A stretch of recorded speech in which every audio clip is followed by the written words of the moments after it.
In this video, I'd like to talk to you about tactics that build trust in a relationship. So, what are some tactics or commonly recognized tactics that build trust in a negotiation? The first tactic is transformation, and that's when you convert any personal conflict that you have with the other party. And personal conflict is, as the name implies, personal in nature, some deep-rooted sentiment, some anger, some frustration that you have with the other person.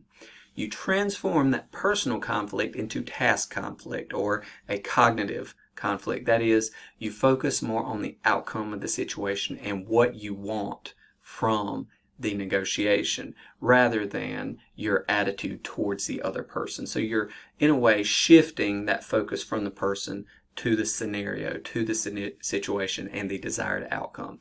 So that's number one, transformation of personal conflict to task conflict. Next, demonstrating levels of commonality with the other party. Okay, in other videos we've talked at length about what this means to demonstrate some level of commonality, and that generally involves interests, beliefs, and values. Okay, how do we create some level of perception of commonality? First is mimicry.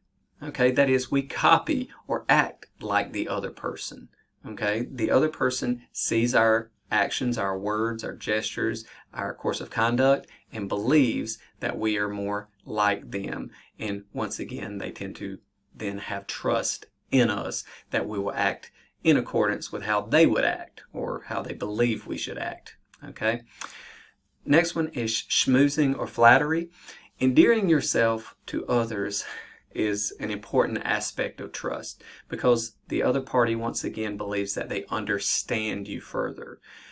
If you are willing to flatter or say kind or very lauding things about another person, once again, they're more willing to accept you. They're more willing to attempt to understand you. They're more willing to communicate and exchange information to identify commonalities. Okay, so once again, that can build trust. And then lastly, simply self-disclosure. Telling the other person about yourself, right? Making certain that the other person fully understands you. And if, once again, they believe that they understand who you are based upon this, that builds in them trust. Okay, and next is networking. Okay, this category is based upon your use of your connections, right? Your reference to others to give some support or evidence that you will act in a certain way based upon who you are connected with, that you are an ethical person because you are connected with this group, or you are a good business person because you're connected with this group, right? Using your network to influence the other party into believing how you will act based upon those connections, right? And then lastly, planning for the future. That is, addressing the entire negotiation or planning out the entire negotiation with the future in mind, with a continued relationship with the other party. If it's made apparent that continued relationship is a strong factor in the negotiation, once again, it can build trust in the other side because they see that your intention is to, once again, have an interaction in the future. It is less likely you will do something out of sorts in this negotiation.